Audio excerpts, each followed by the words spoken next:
Last night, Duolingo shared an earnings report that saw them growing by double digit in every single KPI. Now, the stock is still being sent down in the pre-market based on this report. As we can see, the market is sending down stocks of Duolingo by 25% in the pre-market. So what went wrong? For the quarter, Duolingo grew 30% on daily active users, growing 28% on paid subscribers, so their paid subscriber penetration rate is also increasing. Their revenues are up by 39% year over year. We're seeing huge free cash flows and a company eclipsing $1 billion of bookings. So what went wrong for the company in this earnings report? That decline in price can be expressed in this segment. So in 2026, we're adopting a strategy that will set us up to grow users more rapidly and build a larger category defining business, but that will lower our financial results in the short term. So by them doing this and continuing what they laid out in Q3 2025, by continuing to prioritize user growth over monetization, the company is being punished due to them thinking over the long term. In my previous video, I spoke about the structural benefits you can have as an investor by being able to think in decades over quarters, and I think that same logic applies to this Duolingo earnings report. So as the company continues to prioritize user growth over short-term monetization, the market interprets these results as a catastrophe, but I see something different. I see a company fundamentally executing their core strategy and on their core mission of building a platform for the future. In his first shareholder letter, CEO Louis Von Ahn said the following. But it's fundamentally aligned with what I said to shareholders in my very first letter, which I will now read. Dear potential investors, the main thing you need to know is that I plan to dedicate my life to building a future in which, through technology, every person on this planet has access to the best quality of education. And not only that, but a future in which people want to spend their time learning. Duolingo is the platform for building that future, and we are just getting started. In my opinion, they're succeeding in terms of building this company for the future, and they're on the pathway to succeed on my thesis of Duolingo becoming the teaching assistant for all teachers and the learning partner for all students, removing friction in the learning experience. And also, they're doing this sacrifice from a position of strength. Let's hear what CEO Louis Von Ahn had to say about this. We're doing it from a position of strength right now where our finances are very strong, and we're going to just do that as opposed to, if we had to do it defensively 3 years from now because a competitor popped up. I mean, at the moment, we really are not worried about competition. So fundamentally and structurally, they are just doing this based on a leadership position in order to maintain and strengthen their leadership position. This is exactly what Mercado Libre is doing when they continue to build their infrastructure, right? Their logistics infrastructure. Prioritizing those things in the short term makes the company bleed in terms of profitability over the short term, but over the long term, it sets them up for major success. And in this video, I will tell you why. In this video, I will tell you why Duolingo is on the pathway to succeeding. But you have to, as an investor, live and deal with the short-term sacrifices that the company does. So let's get into it. So what drives the value creation process and value creation for Duolingo over the long term is very similar to Meta. So what Meta does is usually prioritizing scale over monetization in the previous and early stages of them building social media, and then later focusing on enhancing income. We're seeing this with Threads. We're seeing this with how much they prioritize growth on Threads before they allow for monetization and before they pull that lever. They've built this community over time, and then over the long term, they'll pull the levers of monetization. So what drives the value creation processes for Duolingo is very similar to Meta, unless your CEO Louis Von Ahn expressing this. That long-term value in this business is driven by two things. The size of our active learner base, that's like the size of the pie, and how effectively we monetize that base. You can think of that as the piece of the pie that pays. At this moment, we are prioritizing growing the size of the pie. So, as I detailed in our shareholder letter, we have a carefully considered plan for 2026 that focuses on teaching better and user growth. So the size of the user base and how well they manage to monetize that user base. It is exactly the similar thing to Meta. So when Duolingo prioritizes user growth in their user base, this is a long-term gain. This means that the company will have a bigger pool of customers to monetize in the future, but doing so relies on building a good platform over the long term, right? So users actually stay on the platform and continue to use the platform and continue to actually learn more on the platform. So what's actually interesting is that the company says that this slowdown in user growth, so percentage-wise, it's obviously because of the law of large numbers, right? but also they claim that it is because of them monetizing too much on the platform. So I would like to play you this clip of CEO Luis Bonan talking about this. We got ourselves into an interesting situation where both Duolingo is under monetized and over monetized at the same time. It's under monetized in that, look, only about 10% of our monthly active users pay us. We wholeheartedly believe we can do much better than that. If you look at comps, if you look at things like Spotify, for example, it's like half of their users are paying them, give or take. And in a lot of these freemium businesses, we really think we can get much higher than 10%. However, the way we were, increasing monetization was, we found that the quickest way to increase monetization was basically by adding friction. The more we added friction, the more we got people to subscribe. So the company has pushed the button of monetization too much in their opinion, and now they're just turning it down a bit. Doesn't mean that they won't monetize. They will still create huge cash flows. They'll be still growing monetarily in terms of bookings, revenue, free cash flows, right? But they'll just turn it down a notch and see how this affects user growth on their platform. Now keep in mind that the company is doing this from a position of strength. They're not doing this to catch up with companies. They're not doing this in order to survive. They're doing this because they see a huge opportunity and they want to capture it. Sort of like Mercado Libre, right? So the company says here about the friction part that up until now, the main way we've increased bookings per user is by adding a small amount of friction to encourage more people to subscribe. For example, by increasing ad load or subscription upsells. Unfortunately, we believe that this extra friction is part of the reason our DAO growth has slowed, so we've decided to prioritize user growth over monetization. To quantify this trade-off, we estimate we're investing more than 50 million of foregone bookings from friction, or about 5 points of year-over-year bookings growth, into the free user experience to drive word of mouth and user growth.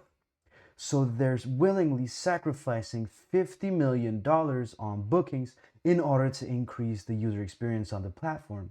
Fundamentally, this sounds like a company that is just increasingly and exponentially more optimistic about the future. They see a huge pool laying ahead of them, so a huge cake, a huge pie ahead of them, and they want all of it.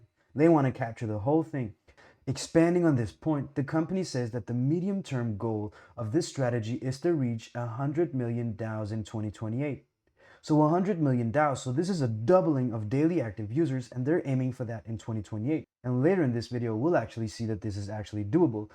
But continuing on this, they say that, but the short-term implication is that this year we'll see lower bookings growth and lower profitability. We expect bookings growth of 11% in 2026 compared to the nearly 20% we believe we could achieve if we operated like we have in the past. Additionally, because we will offer AI features to more users and have slightly higher marketing spend, we expect our adjusted EBITDA margins will decrease to about 25%. We could also reach higher bookings in 2028 with the strategy that we employed until now. So if nothing changed, they could have reached higher bookings in 2028. So this is the fundamental difference, focusing on users instead of bookings. But we believe the result would be a smaller and less valuable business in the long run. In that scenario, we would likely have fewer DAOs and make more money per user, but would have less total impact, and our position as the leading education app in the world would be less defensible.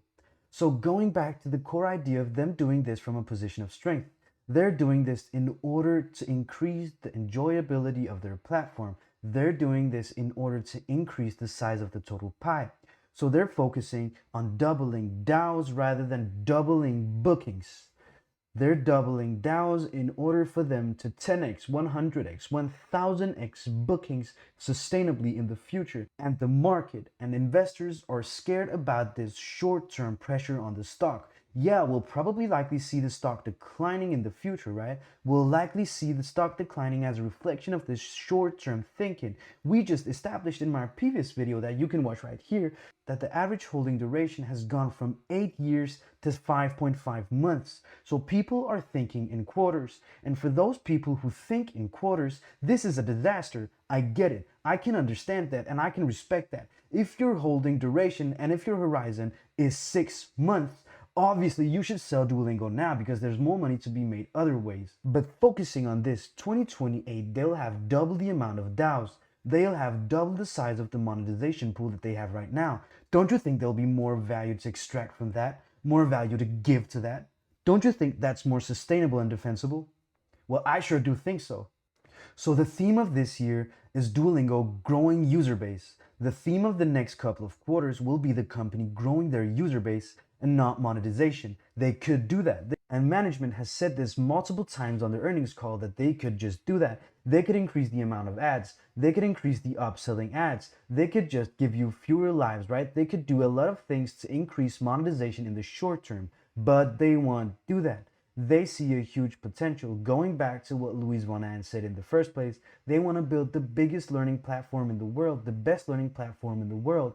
And in order to do this, you need to get as much data as possible. You need to get as many people on the platform, using the platform, becoming integrated into people's daily lives, right? You don't do this by increasing monetization. You do this by increasing learning outcomes. So the way that they will grow their daily active users and the way that they'll focus on growing user base in the future will be based on 3 initiatives. It'll be based on teaching languages better, it'll be improving the free user experiences, and it'll be feeding the future growth engines, right? So these 3 ways they're planning to grow the daily active user base, and we'll get into each of them now.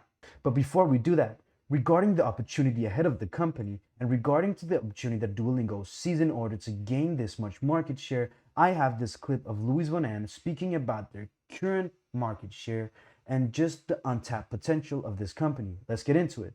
We have about 85% of the daily active users of language learning apps in the world. And that number has remained, pretty flat over a while. Basically, we're just not particularly concerned about that.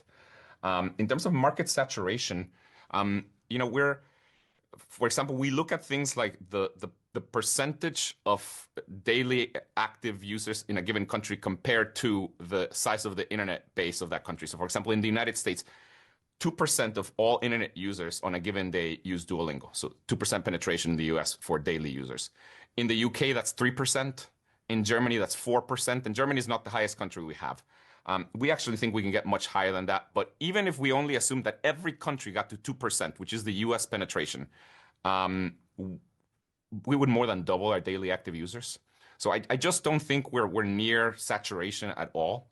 And in general, we're not seeing anything different. For example, we survey our churned users, and the answers to the surveys of our churned users haven't really changed in years. And the most common answer, by the way, when people stop using Duolingo about where they go is that they stop learning.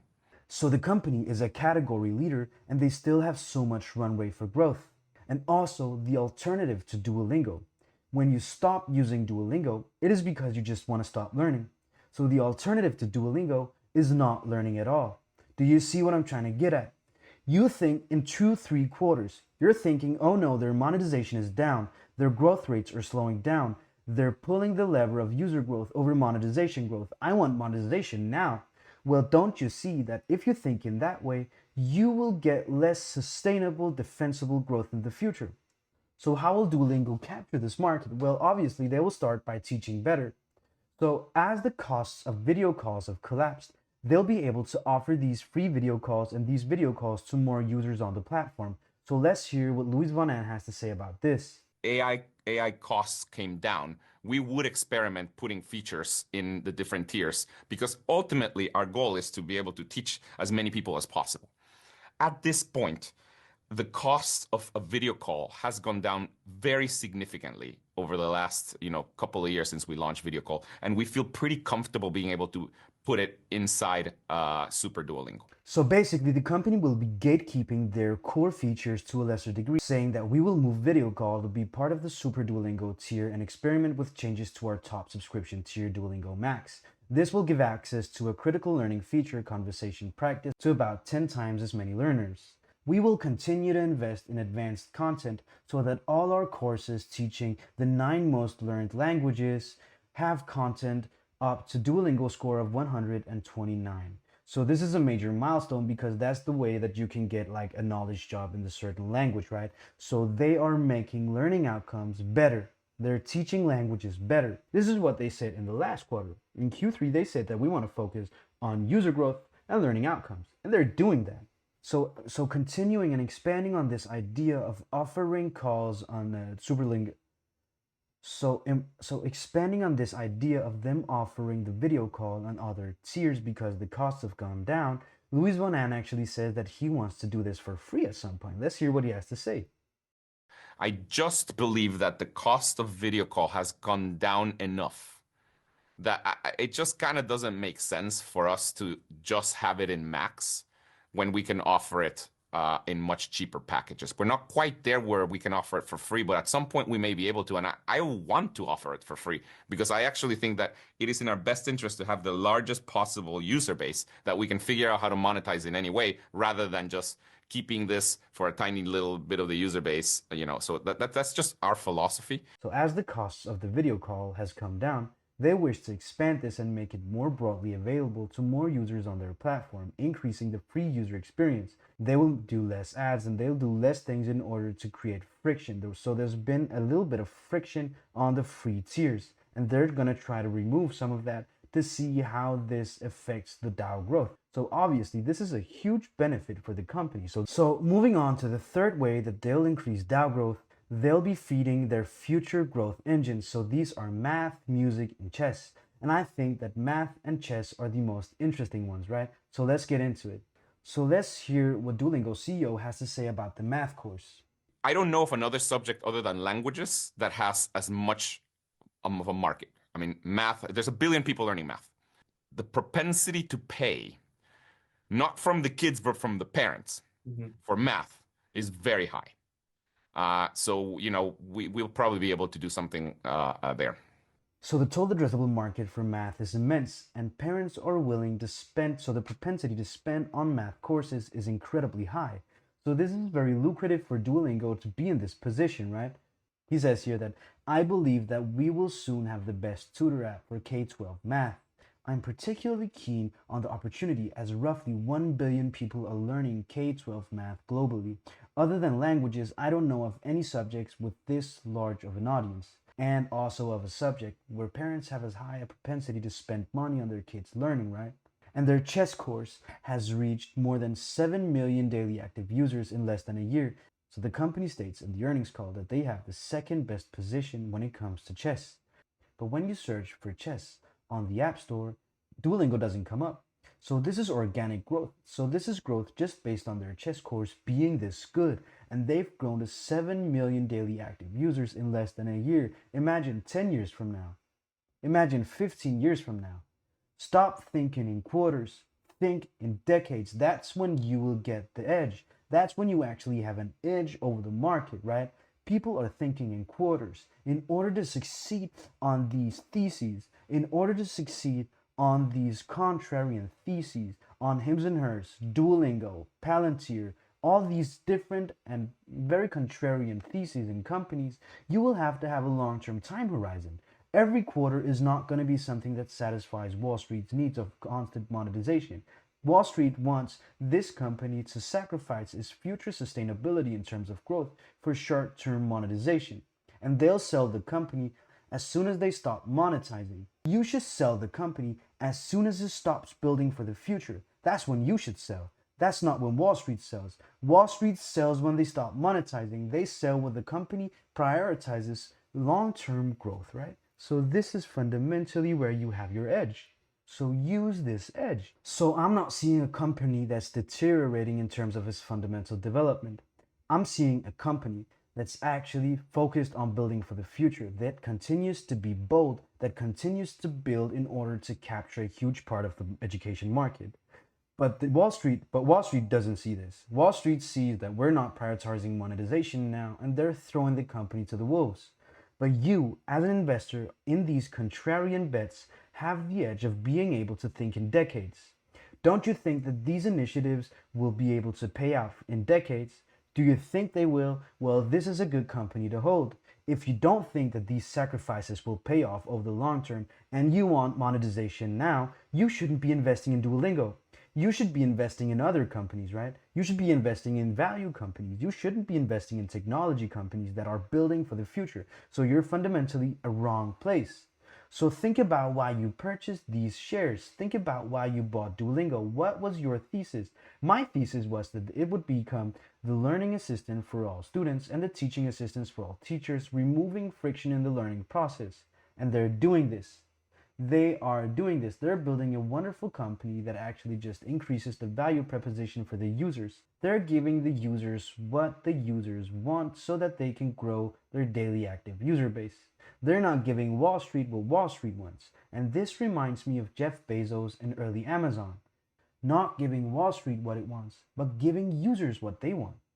Giving users what they didn't even know they wanted, but building products that the user would never know that they wanted, but ended up needing and becoming a central part and an integrated part of the lives of the users.